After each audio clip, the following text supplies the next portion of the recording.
memalukan. Aira yang tiba di tempat kejadian terus menampar Muhsin dengan marah. Dia memberi amaran keras. Aira tiba di lokasi untuk menyelamatkan Nurul. Hannah cuba mencederakan Aira, tetapi Nurul yang tangannya terikat sempat membantu dengan menolak Hannah hingga terjatuh dan pisau di tangannya terlepas. Ijaz tiba dan memanggil Aira, membuatkan Hannah panik lalu melarikan diri. Selepas memastikan Aira dan Nurul selamat, Ijaz mengejar Hannah. Dalam usaha melarikan diri, Hannah terjun dari tempat tinggi dan cedera di kaki. Akibat pergerakannya yang perlahan, Ijaz akhirnya berjaya menangkapnya. Ijaz, Aira dan Nurul pulang ke rumah dan disambut oleh keluarga. Datin Hamidah bersyukur Aira selamat. Ijaz menjelaskan bahawa Hannah kini dalam tahanan polis dan mereka sudah memberi keterangan. Datin Hamidah hairan kenapa Hannah sanggup bertindak begitu. Lalu Ijaz menjelaskan Hannah terlalu mengikut perasaan. Nurul kelihatan sedih, tangannya ada kesan merah tetapi dia berasa seperti diabaikan. Ketika semua orang sibuk menguruskan Aira, Nurul berbual dengan ayahnya. Dia memohon maaf kerana telah mengecewakannya. Datuk Ehsan memaafkan Nurul dan berjanji akan membawanya ke klinik. Di balai polis, Datuk Mukhris datang melawat Hannah. Hannah mengugut akan mendedahkan semua perbuatan jahat ayahnya jika dia tidak dibebaskan. Aira dan Ijaz berbual di dalam bilik. Aira tertanya-tanya sama ada tindakan mereka mendakwa Hannah adalah keputusan yang betul. Ijaz menjelaskan dia tidak mahu Hannah terus melakukan perkara yang boleh membahayakan mereka dan anak mereka. Dia turut memberitahu bahawa kemalangan yang menyebabkan Aira koma juga berpunca daripada Hannah. Aira memegang perutnya dan menggeleng apabila Ijaz bertanya sama ada dia sakit. Ijaz menasihatinya supaya berehat dan tidak memikirkan lagi tentang Hannah, sambil berjanji akan memastikan keadilan untuk Aira. Nurul turun tangga dan cuba naik semula apabila ternampak Aira. Namun, langkahnya terhenti apabila Aira menegurnya dan mengajak ke dapur bersama. Mereka berbual dari hati ke hati dan Nurul bertanya kenapa Aira sanggup datang menyelamatkannya walaupun tahu berbahaya. Aira menjelaskan dia pernah merasai kehilangan dan tidak mahu ibu bapa mentuanya melalui perkara yang sama, juga tidak mahu kehilangan lagi. Aira memohon maaf kerana gagal menjadi kakak ipar yang baik dan meminta peluang kedua. Nurul bertanya sama ada dia boleh memanggil Aira sebagai Kak Long.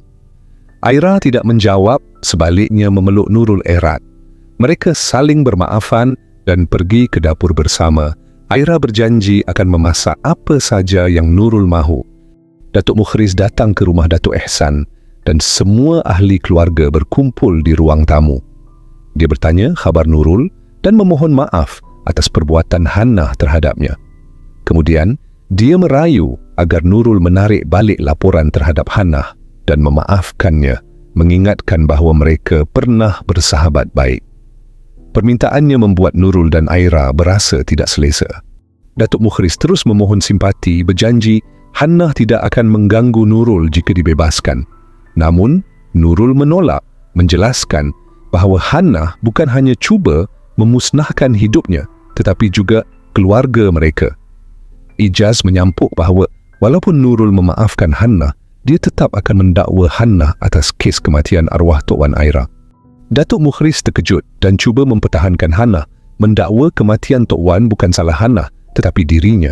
Aira teringat semula saat Datuk Mukhris pernah mencabar dan mengugutnya supaya tidak meneruskan kes itu. Kini, Aira menegaskan bahawa wang tidak mampu membeli undang-undang. Datuk Mukhris akhirnya berlutut, merayu agar Aira menarik laporan demi anak tunggalnya. Aira menjawab bahawa perasaan Datuk Mukhris kini sama seperti perasaannya ketika kehilangan Tok Wan.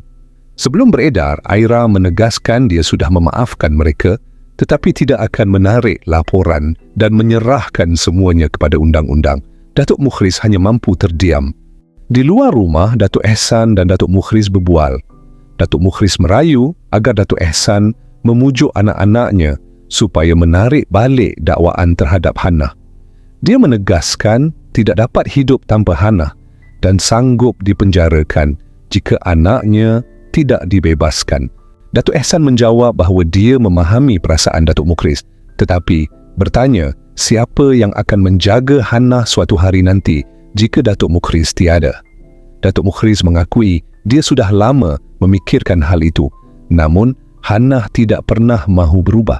Datuk Ehsan menasihatkan bahawa mungkin kejadian kali ini akan menjadi pengajaran dan membuat Hannah berubah. Datuk Mukhriz duduk termenung di rumahnya dengan wajah penuh beban fikiran. Pembantu rumah datang menyapanya, lalu Datuk Mukhriz memberitahu bahawa hari itu adalah hari terakhir pembantu rumah bekerja. Pembantu rumah meluahkan rasa risau tentang siapa yang akan menguruskan Datuk Mukhriz selepas itu. Datuk Mukhriz menjelaskan dia akan berhijrah ke luar negara. Dia turut berkongsi perasaannya, mengaku berasa sangat tidak berguna kerana gagal menyelamatkan Hannah. Muhsin cuba mengejar Nurul sambil memanggil namanya berulang kali. Nurul mempercepat langkah, namun Muhsin sempat memegang tangannya. Dia mengaku bersalah dan merayu diberi peluang kedua untuk memperbaiki kesilapan serta hidup bersama semula. Muhsin berjanji tidak akan menyakiti hati Nurul lagi. Nurul tidak memberi jawapan dan segera beredar walaupun Muhsin terus memanggilnya. Dia mengejar hingga ke kereta, tetapi Nurul sempat masuk dan mengunci pintu. Muhsin mengetuk cermin sambil merayu, namun Nurul memandu pergi meninggalkannya. Aira menyediakan makanan tengah hari untuk Nurul, tetapi pembantu rumah menegur bahawa Nurul tidak suka hidangan yang berbau kuat. Tidak lama kemudian, Nurul pulang ke rumah. Aira mengajaknya makan, namun Nurul menolak dan terus naik ke bilik. Aira kelihatan kecewa lalu menyusul ke atas. Di bilik, Aira bertanya apa yang berlaku.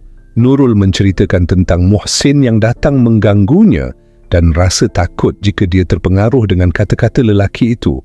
Aira menenangkannya dan berpesan supaya segera menghubunginya jika Muhsin muncul lagi kerana dia tahu cara untuk mengendalikannya. Nurul meminta agar Aira tidak memberitahu ibu bapanya tentang hal itu kerana bimbang mereka masih belum percaya dia sudah berubah. Aira berjanji tidak akan memberitahu sesiapa dan meyakinkan bahawa mereka kini percaya Nurul benar-benar telah berubah menjadi lebih baik. Di pejabat, Ijaz dan Farouk berbincang tentang perkembangan kes kemalangan yang melibatkan Tok Wan. Ijaz memberitahu bahawa Aziz telah mengaku memberikan laporan palsu mengenai kejadian sebenar. Dia menegaskan bahawa jika Hannah terlepas dalam kes Tok Wan, dia tetap akan disiasat atas kes yang melibatkan Nurul dan kemalangan Aira. Farouk terkejut mengetahui Helmi sanggup mengkhianati Ijaz dengan berpakat bersama Hannah. Dalam suasana lebih tenang, Farouk meluahkan rasa gembira melihat Ijaz kembali bahagia. Ijaz sempat mengusiknya dengan bertanya sama ada Farouk mahu berkenalan dengan kawan baik Aira. Sambil berseloroh dia teringin makan nasi minyak.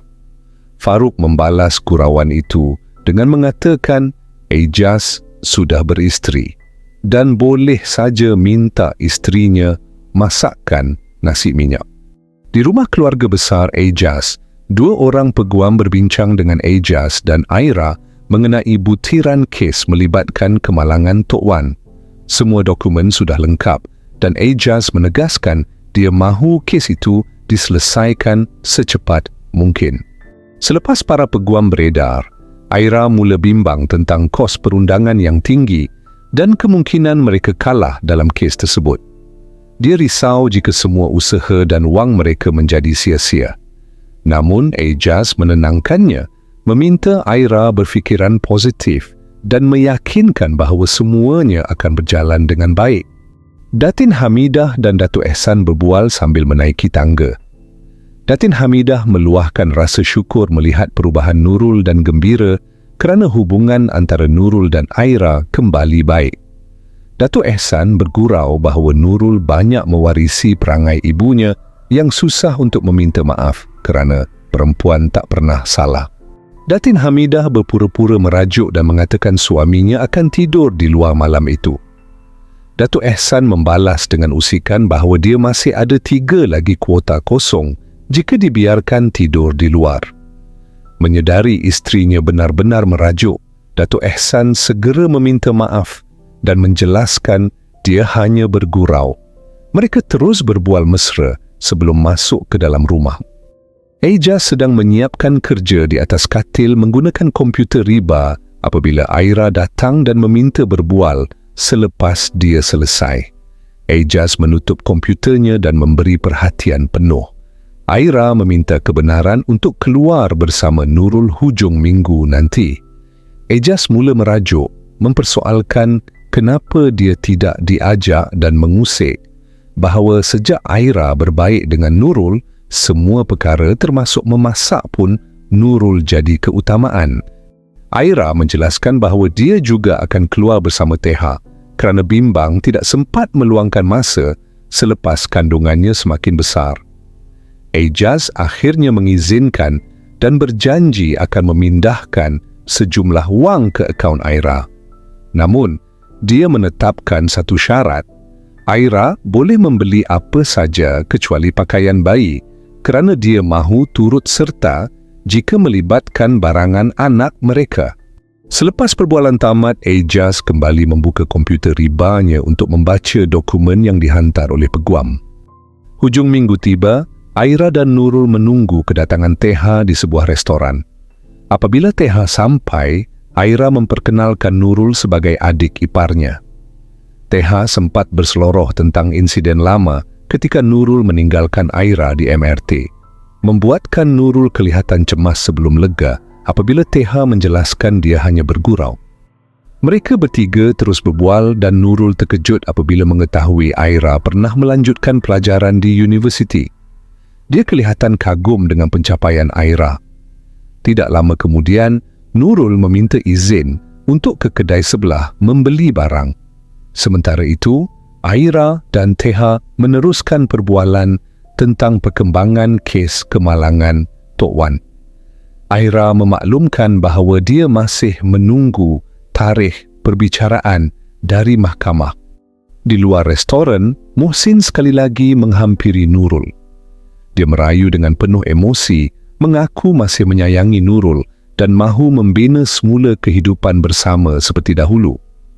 Muhsin menuduh Nurul masih menyintainya kerana belum mempunyai pengganti.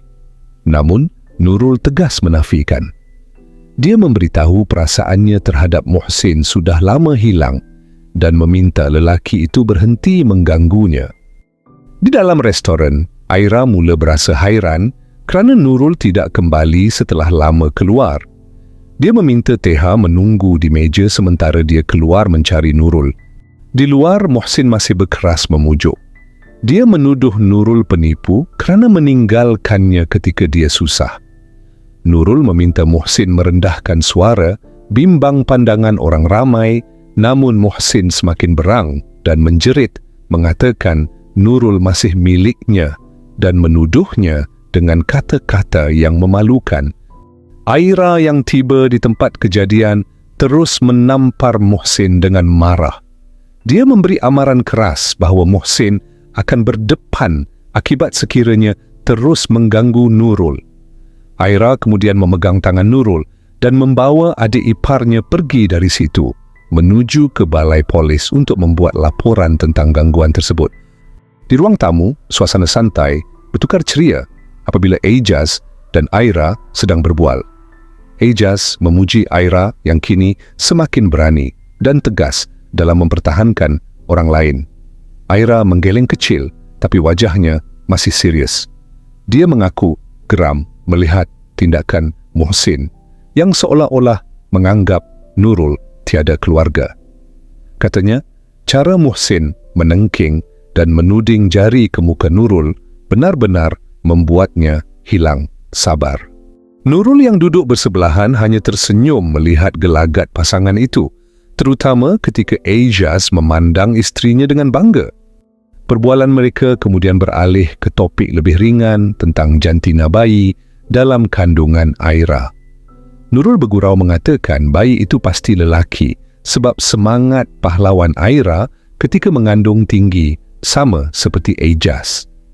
Aira ketawa kecil mendengar kata-kata itu, lalu menyatakan dia sebenarnya lebih menginginkan anak perempuan.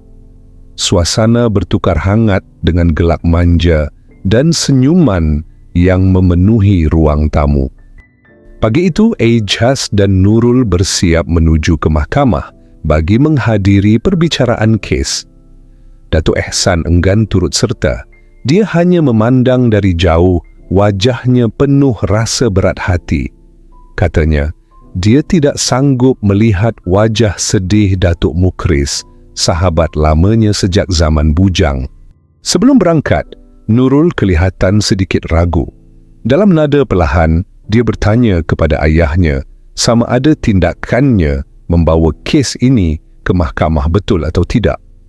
Datuk Ehsan tidak memberi jawapan terus, hanya menepuk bahu anaknya dengan penuh makna, menyerahkan segalanya kepada takdir dan keadilan.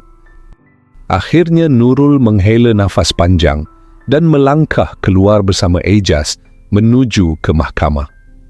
Sebelum keluar, Ejaz sempat berpesan pada Aira, mengingatkan bahawa selepas pulang nanti, mereka akan keluar membeli barangan bayi, janji kecil yang membuatkan senyuman terukir di wajah Aira.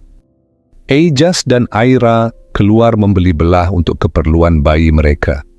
Ketika memilih pakaian, mereka sempat berselisih pendapat. Ejaz memilih baju bayi lelaki, manakala Aira mencadangkan pakaian yang sesuai untuk mana-mana jantina. Setibanya di rumah, perbualan tentang pakaian bayi masih berlanjutan. Ketika Aira minum susu yang disediakan oleh Ejaz, dia tiba-tiba muntah. Tidak mahu mengambil risiko, Ejaz segera membawa Aira ke klinik kerana bimbang sesuatu yang buruk berlaku. Apabila pulang, Datin Hamidah yang menunggu di depan pintu bilik bertanya tentang keadaan Aira. Aira menjelaskan doktor mengatakan semuanya baik, cuma susu yang diminum tidak lagi sesuai dengannya. Ketika Datin Hamidah bertanya mengenai jantina bayi, Ejaz memberitahu mereka akan berjumpa pakar ONG minggu depan. Selepas itu, Ejaz meminta mak membuang susu yang dibelinya, namun Aira menahan kerana menganggap ia membazir dan masih boleh diminum oleh orang lain. Sebelum masuk bilik, Ejaz bertanya tentang Nurul. Datin Hamidah memberitahu Nurul keluar menghadiri temu duga di tempat praktikal.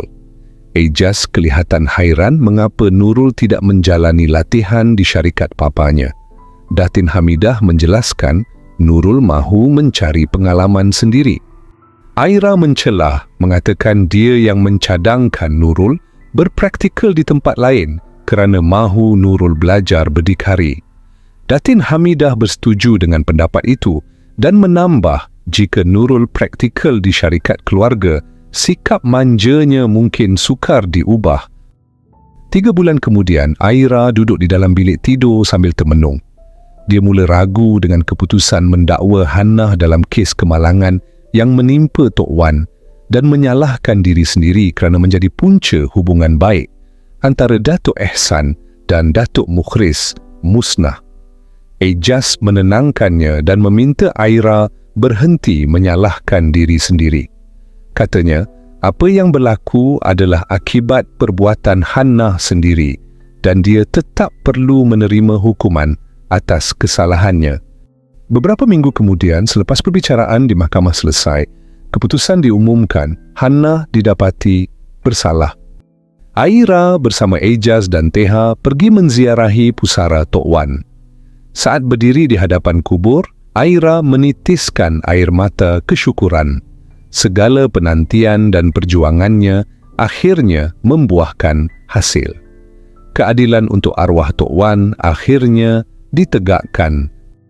Di tanah perkuburan, Sarip muncul secara tiba-tiba, membuatkan riak wajah Aira berubah menjadi risau. Sarip menghulurkan tangan untuk bersalam dan Ejaz menyambutnya dengan tenang. Sarip mengucapkan tahniah kerana berjaya membantu Aira mendapatkan keadilan.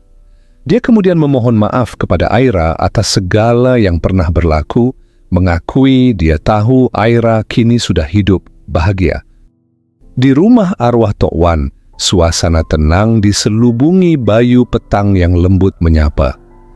Eja sibuk membetulkan bingkai tingkap yang longgar, sementara Aira berdiri di tepi suaminya, memerhati setiap gerak-geri dengan senyuman kecil di bibir. Ketika berehat seketika, Ejas menoleh dan bertanya, sama ada Aira setuju jika dia mahu ubah suai rumah itu. Aira bertanya perlahan mengapa perlu diubah. Ejas menjelaskan dia tahu rumah itu penuh kenangan buat Aira. Dia cuma mahu mencantikkan sedikit supaya nanti anak mereka dapat merasa suasana kampung seperti yang pernah Aira rasakan. Dia menambah jika rumah itu diubah suai, dia tidak akan risau setiap kali Aira ingin pulang kampung. Rumah ini juga boleh menjadi tempat mereka berdua berehat di usia tua nanti. Aira tersenyum, matanya berkaca. Dia hanya membalas dengan satu ayat ringkas yang meluahkan rasa kasihnya pada suaminya. Ejas tersenyum mengatakan dia sudah tahu isi hati Aira, tidak perlu diucap sekalipun. Ketika menyambung kerja, tiba-tiba Ejas menjerit kecil sambil memegang jarinya yang tersepit. Aira terkejut, segera menunduk melihat keadaan suaminya. Mereka berpandangan, dan tanpa sengaja jari Ejas membentuk simbol hati. Ejas tergelak kecil, menukar sakit kepada usikan. Aira membalas dengan berpura-pura memegang perut, kononnya sakit. Wajah cemas Ejas bertukar tawa apabila menyedari gurauan isterinya, dan rumah lama itu kembali hangat dengan tawa dan kasih mereka berdua. Di penjara, Hannah duduk termenung di sebalik jeriji besi.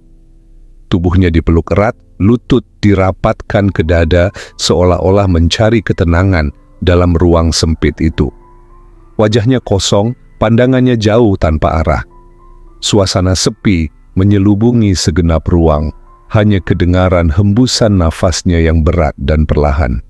Dalam diam, dia tenggelam dalam fikiran sendiri, antara penyesalan dan kekosongan yang sukar dijelaskan.